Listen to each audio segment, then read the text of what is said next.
What's going on, everybody? It's your boy Zoe, No Days Off DFS, here to bring you that WNBA slate breakdown for another 3-game WNBA slate. Yesterday, not a bad slate, not a bad day. Hopefully you guys were able to get a little something from this video, and also if you were able to tune into the live stream up before lock, I did with my boy Cody. If you guys are not following him, definitely check him out over here on YouTube. He does breakdowns every single slate, and he sometimes does the showdown slates whenever I don't do those. So definitely go give my boy Cody some love. But you should typically be able to find his channel if you just type in WNBA slate breakdowns. Between me and him, we're typically the top two channels that you will see that do the full DFS breakdown. But if you look for him, look for Cody Repass over here on YouTube. You will find it, and definitely subscribe. Get my boy over there up to 1,000 subs. He's been doing some really big things and great stuff over there. And also hop into the free Discord that he has as well. Link for all of that for his stuff, I will try to make sure I pin that down in the comment section so you guys can see that. But definitely go give my boy Cody some love.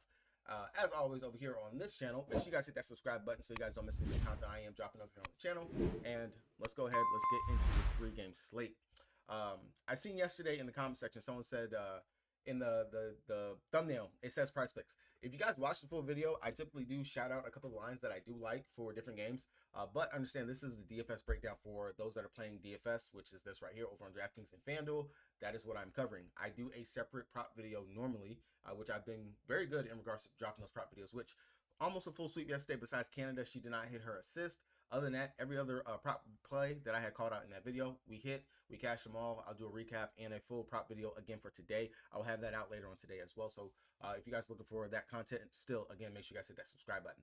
Going over it real quick, looking at the injury report, no news for Las Vegas Aces. Looks like I got everybody back. Asia's back. She's going to be playing today. Haven't seen anything about a minute limit or nothing like that for her. So she should be good to go. Fever, nothing for them as well. Washington Mystics, Shakira Austin, she's still out. Chicago Sky, they are now going to be without Diamond Shields. So they're already missing Angel Reese for the rest of the season. Now DD, she's out as well. For the Seattle Storm, no news for them. And then the Sparks were on the back end of a back-to-back. They're still possibly, well, they're without Lexi Brown, but might be without Ari McDonald and Clarendon as well.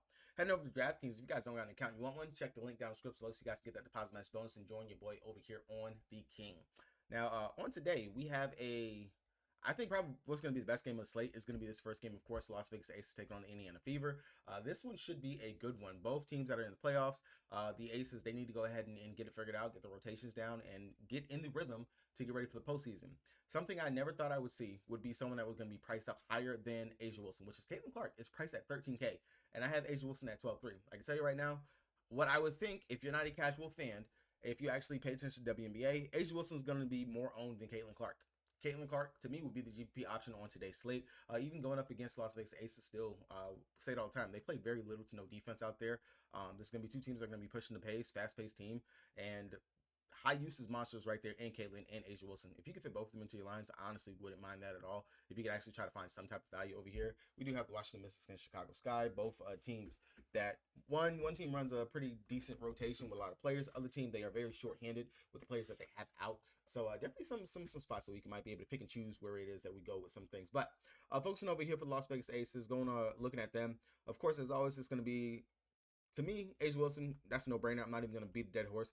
But looking at everyone else, Kelsey Plum, Jackie Young, Gray, Tiffany Hayes, looking at all these, I honestly, Plum, you can try to go there. She's come off of back-to-back 38 fantasy point games in her last 2 outings, but I don't know. Looking at Plum, it gets very hard for me to want to go out here and trust her. I know last time they went out, she played, she dropped 52.5 fantasy points going up against the Fever, and then the game prior to that, she dropped 31.5. This definitely could be one of those spots where she can go out here and pop again. If the shot is still falling, like what it's been falling over her last several games, understand this game right here was without, of course, A'ja. A'ja didn't play, and she looked, yes, very good going up against New York. If Plum is actually in her bag, she's shooting very well. 9.4, that is pretty much a steep price tag. I would much rather come down here to the Jackie Young, who just has not looked herself over her last several games. Kind of like in the same spot like with Kayla McBride last night, where I was on Kayla. I was like, this could definitely be a spot. Kayla go out here, she smashed, she crushed. She went out there, I want to say she was the leading scorer actually in that game. Definitely was able to get the shot to fall, hit a couple of threes, and was doing a little bit of everything out there on the court. So I don't mind going right back to a player who has been underperforming and definitely can go out there and put up a decent number as well. But in her game that she did play going against the Fever, 37 fantasy points in that game right there. So, and then the game prior to that, 36.75. Fast pace, defense, we know that could be there for Jackie if she's actually getting the ball to fall, but also giving us those peripheral stats that she typically goes out there and gets. I don't mind taking a stab at Jackie over Kelsey Plum right here. And then Chelsea Gray, she's there. If I land there, not necessarily something that I'm hunting, and I want to go to by any means, but you definitely can mess with Chelsea Gray. And then Tiffany Hayes would be like one of the ones I would consider, just because I know she's going to play at least 15 plus minutes out there, depending on how the game shakes out or how someone's looking in the starting lineup. Maybe Jackie's not looking good, Plum's not looking good. Definitely be someone I would consider. But of course, the main person is going to be Asia Wilson. I really am going to have to put Jackie Young above Kelsey Plum. Just of course the GPP side of me. I want to take down this 10K. It's 10K to first over here again. So definitely just trying to find ways to get different, and that would be one way that I would go with. Definitely want to pay attention to the starting lineup. If they don't start Megan out there and they start Stokes, I'm not gonna mess with either one.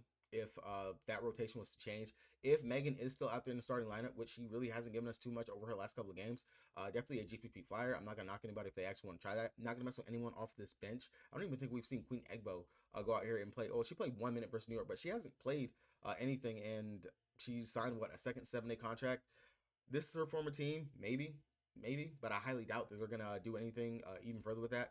Really, it's just Asia Wilson on this side for me if I'm messing with anything from the Las Vegas Aces. Over on the Indiana Fever side, they're not very much known as a defensive team. Of course, they get there pretty much kind of doing the same thing the Aces do. They just try to outscore you. Yes, they can lock down some defense here and there, but so far in the couple of matches that they played this season in two, Caitlin Clark, she's put up pretty much a fantasy point per minute, but I don't think enough to pay off that 13,000 price tag. That is very much too steep. If you're giving me just 50 fantasy points, that's not enough for that 13K. When we're paying for Asia, we're wanting her to get 55, 60, 65 fantasy points, and she's done that for us.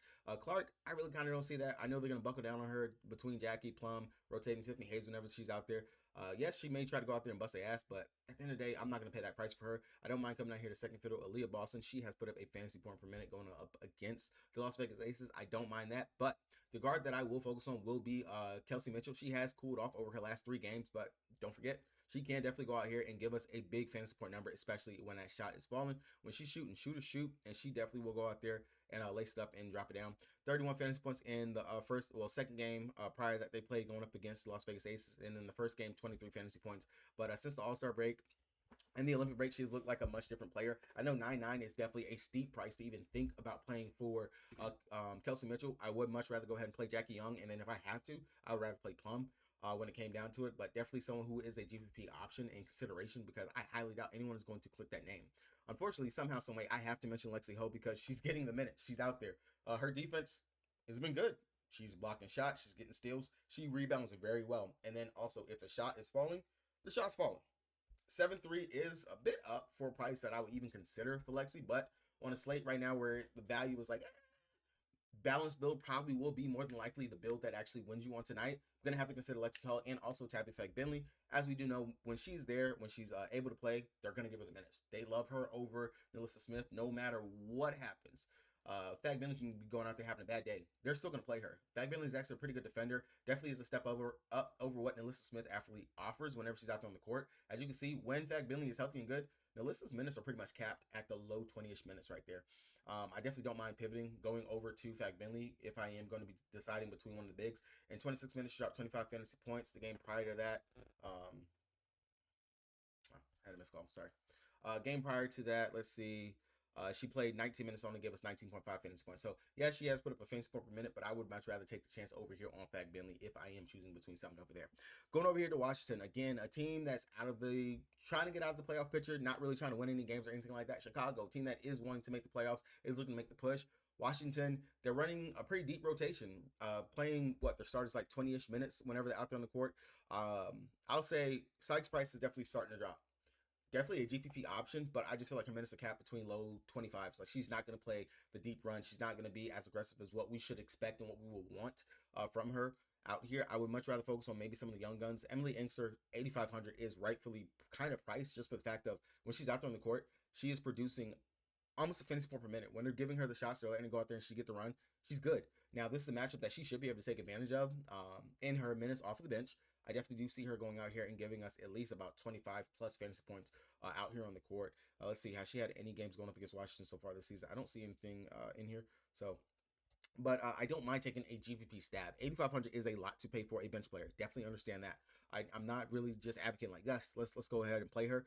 But the minutes are just so capped on everybody over here that it makes it very hard. Now, one play that I would consider, if you think that blowout or something like that, Chicago somehow does something, or maybe they just want to give Cone some extra run, I definitely could see messing with Cone right here. That would be something I would consider, just because in her minutes, she actually is putting up pretty much a fantasy point per minute. That would be just some crazy value that you can get down there and go to. Aaliyah Edwards, whenever she's out there, she's not being as aggressive as what we saw in those stints where she was like, pow, she popped, she killed it. It's just so hard to advocate for anybody over here on the Washington side. Very much everyone over here is just straight GPP to the freaking T. I can't even fathom thinking about playing any of these guys over here. If you want to believe in the revenge narrative, you can't mess with Big Mama Dolson, but other than that, I just can't touch them. Over here in Chicago Sky, very much Kennedy Carter, she's very much in play. Like I said, they are very limited in what they actually have over here. Ewell's out, Diamonds and Shields out, Reese is out. Dana Evans has been pretty much a healthy scratch over a couple of games, really not getting out there, getting her minutes and run like what she was over the last couple of games. So if they're not even really giving Dana some minutes, which they're going to have to now, you don't have any of the Shields. Banham's going to have to get the burn and run. Maybe they're going to dust off Turner. But I will say the player that is not priced up and should be priced up is going to be Isabel Harrison. If they're trying to win, Izzy is a good offensive player and a very good fantasy point per minute player. 7K is still too cheap for what she can offer you when she is out there on the court. And this right here will also be pretty much your lock of the day. Just go ahead and lock Izzy into your lines. Don't even think about it. She's going to at least go out there and get you about 30 fantasy points. Pretty much guaranteed. I promise you that. 25 to 30 fantasy points is what you're going to get from Izzy. 7K, not a bad price tag. Go ahead, build the rest of your line. It's very good value that you're going to get right there. Now, outside of that, main pecking order of what I see over here on this team, Carter is going to be up there at the top. Cardosa, of course, with no Angel Reese out there. Rebounds will be there for her. As you can see, 11 rebounds in that last game, 10 points, double-double. The block upside, all those things, they're there for her. Definitely, if you're going to have Emily in there trying to get some easy buckets down low, or Aaliyah Edwards, we know she doesn't have an outside shot. Might be a chance for Cardoso to go ahead and get some more blocks and things like that. I don't mind messing with the two high usage players out there. Onion Winning will be someone I would have to consider. Lindsay Allen, wayside. Banham, very much GPP play. And I'm not going to mess with anyone else over here. Ryan Jefferson, she's someone that gets some scraps of minutes, but not someone that I'm going to go all the way down here to 3-3 to even want to consider and play. Seattle Storm taking on the Sparks. This game right here is very much because in the last game when they went out there, their starters for whatever reason were limited. I didn't understand it going up against the Phoenix Mercury. It just didn't make any sense. I guess maybe because they blew them out, I could understand that, but still, the rotations very wonky. Didn't make any sense to me. Very, very wonky. But at the top of the pecking order, when it comes down to it, this is NECA going up against a former team. This is NECA all day for me. At 10-3, she was balling. She looked very good. Fantasy point per minute in the time when she was out there on the court going up against the Phoenix Mercury. And in her games going up against the Sparks, 36 minutes, 55 fantasy points back in LA. 55 fantasy points. 29 minutes, 41.5 fantasy points going up against LA. It's a no-brainer for me. 10-3, definitely. If I can find a way to fit Izzy, Asia, NECA, I'm going to try to do that. Outside of that, Skylar Diggins-Smith, she's just been on a tear. She's very much been carrying a very good offensive load going up against everybody. 38 fantasy points in 26 minutes. I don't even have to think. I don't even have to question it. We already know the Sparks, very shitty team going up, just bad defense. They're up there with my Dallas Wings in regards to the bad defense that they offer. In 30 minutes, 26.75 fantasy points going up against the Sparks. And then in the first game going up against them, 31 minutes, 34.25 fantasy points. Skylar has been very much on a shooting tear. She's taken quite a bit of threes over her last several games. The assist upside, that's still there for her. If you're looking for a prop to play right there, definitely Skylar's assist. If they give us a Green Goblin over there on Prize Picks, one that I would definitely go ahead and take, as always, just because the upside is there for her whenever she's out there on the court. And we already know she's the primary ball handler and she's going to shoot. Jewel Lloyd is going to be your GPP option, definitely, especially because she is priced lower than Skylar. $300 difference. That is a difference right there that you can definitely take. Lloyd playing in LA, you guys already know. Gold Mamba, Kobe. Dubbed that by Kobe. 36 minutes, 48.5 fantasy points in the game that was out there in LA. And in the first game, 32 minutes, 35.5 fantasy points. So definitely you have some options right there that you can definitely go to. I don't mind going with Lloyd over Skylar.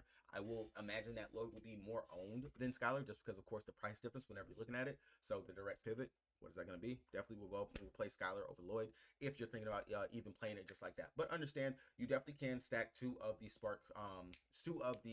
Seattle players going up against the Sparks. Yes, they're more than likely will blow them out. Sparks on the back end of the back-to-back, but still, where's the production? Where's the minutes? Where's all that going to come from? Has to come from somebody. They have to blow them out somehow. Outside of that, Gabby Williams, her minutes kind of were cut short, of course, because Horston had a great game. I don't mind going to Gabby, still upside. That's there, going up against a weak team that will definitely turn the ball over. But if you're expecting quote-unquote blowout, then, of course, Horston, Sammy, Holmes, those would be players that I would consider that I want to go ahead and play. Horston, if she can come out here and give me back-to-back games where she's dropping 20-plus fantasy points, I'll be in on that. I don't mind that at all. Outside of that, going over here to the Sparks, Honestly, none of these players are really in play for me. Only one, again, will be Rakia Jackson, but that 92 price tag, that's a bit steep to be just jumped up on right there. I really don't like that. I will say Azure played 34 minutes last night. Honestly surprised me and had a very good game. 39.25 fantasy points in that game. Really, really honestly surprised and shocked the crap out of me. And 36 minutes going up against Seattle, she dropped 46.25 fantasy points. If she can give me that production on the back end of a back-to-back at 7,500, that is very much a good value for her. I will take a GPP chance on her, but I will be more inclined to want to play with Lily. 11 minutes last night, only 5.5 fantasy points. Definitely be something I would consider. Going up against the Seattle Storm. Did she play going up against Seattle before? Yep. 24 minutes, dropped 31.25 fantasy points. 31.25 fantasy points. Value. Outside of that, Ray Burrell, of course, we're going to have to go ahead and consider her. Kia Nurse, someone else that I can go ahead and consider. Everyone else over here, I'm not even going to touch.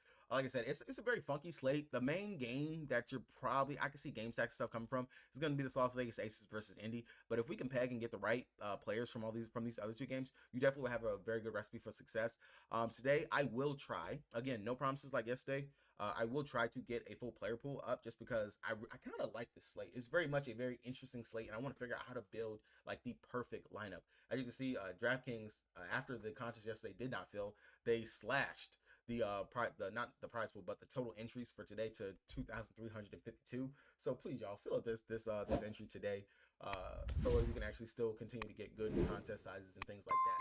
Hope you guys got something from this video. Definitely check out later on. I will have a prop video out for today's slate. As always, bankroll management. Good luck to everybody. If you guys don't know, check the link down in the description below for the Patreon and all of the deposit match bonuses you can get. Peace.